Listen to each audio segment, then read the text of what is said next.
Well, hello and welcome back. Today we're looking at the Colt Model M, and this was also known as the Colt's Pocket Hammerless. This was one of two designs in the Pocket Hammerless lineup. They had an excellent lineup that consisted of the 32 ACP that was introduced in 1903. In 1908 they introduced two different ones. This is the 380 Model M, and then the other one we're going to see is the 25 ACP, the little vest pocket hammerless. A couple of really cool designs here. Another fabulous John Browning design. I mean, American true genius gun designer. It looks great. One of the things I like to note about this pistol is it reminds me so much of the 1911. It's got a lot of similarities, especially in this very early model I have here in my hand. The barrel bushings on the front, and then the biggest thing is the slide comes off the front, and that's what really kept the 1911 from being accepted from the military earlier. That was one of the issues. It had that failure area at the point where the slide block attaches. If you haven't seen the videos on the Colt 1900s, you might want to take a look at those, and you can see why it took so long to develop. It took the decade it did to develop the 1911. But this, to me, is like a baby 1911. It also has the grip safety and the slide lock safety that really probably contributed a lot to the popularity of these pocket hammerless. The 38 ACP, the Colt Pocket Hammer, there's another video you can look at that. The smaller version of the Sporting, it didn't have any safeties, and that was probably one of the reasons it didn't sell so well. I mean, the larger caliber and everything, it was a little bit bigger of a gun, but no safeties, and pretty dangerous, I suppose. But anyway, we're looking at a true 1903. This is model serial number 224, and then we have 1908. This actually shipped in 1909. There was only one that was produced in 1908 according to factory records. So we have an early version of each one. And some of the other things with this, there was 570,000 of the 32 ACPs that were produced, and we had of the 380s, it was I think 168,000. Thereabouts, and really very popular.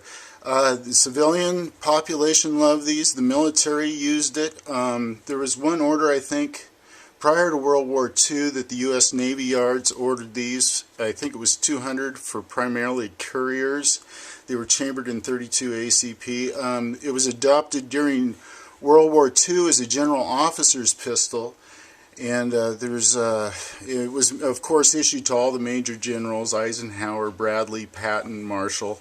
And the British used it. Japan, before World War II, had 2 shipments of 5,000 of these. So the general officers were approved to use these during World War II, or prior to World War II, for the Japanese. What else? It was adopted by many police departments. And it was, so you'll have many, like Boston Police, Chicago, I think Portland, Oregon. There were several different police departments that these were issued to also. And let's see, we'll get into some of the specifics of it now. It was a capacity of 8 in the 32, and in the 380 it was a capacity of 7 for the magazine. The overall length in the later models was 6 3/4. It was 7 inches up till I think it was 1909 or 1908, I believe it was, is when they changed the barrel length, and they reduced it by 1/4 of an inch. And so the barrel length on the later models is 3 3/4. The height of the pistol is 4.5 inches, and then the width is only 3/4 of an inch. So really nice and narrow. You know, it doesn't have any big bulky sights. So it's pretty smooth, very easily concealed, and it's only 24 ounces. So pretty light for back then. Now there's 5 different types of these, and this is a type 1, of course. and it's distinguished by the barrel bushing and then by the length of the barrel. The Type 2 still has the separate barrel bushing like this, but it goes to the 3 3/4 inch barrel.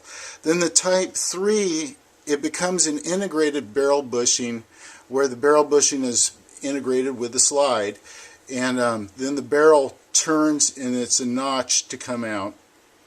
And then Type 4, still the integrated barrel bushing, but now there's a magazine safety also. And then the Type 5 is still an integrated barrel bushing, 3 3/4 inch barrel of course, but it's got military sights, and a magazine is on both the magazine safety is on both the commercial and the U.S. property variations. And let's see, what else do we want to talk about? Oh, the pistol, you know, being the Browning design, just changed very little over the course of its lifetime. The Shanghai Police Department found that there was some problems with it because it was primarily built as a civilian home defense kind of model, but adopted by the police department of Shanghai, it got a lot of use, and so they had to come up with some modifications. Here I wanted to show you a stripped down one. You can see that it's really truly not a hammerless pistol. It does have a pistol here, and I'll go ahead and I'll release the pistol does have a hammer, and there it is. So you can see that there. And then the way the barrel works, it locks into these grooves here, so you can see what it looks like with the slide off. And that's pretty much it. I'm going to go into a few videos on the details between the models, the way it evolved. It's very similar to how, if you've been watching these videos, how the military model and the 1900, or excuse me, just the military model and the 38 ACP, the pocket hammer, developed with serrations and bluing and those kinds of things. Very similar, of course.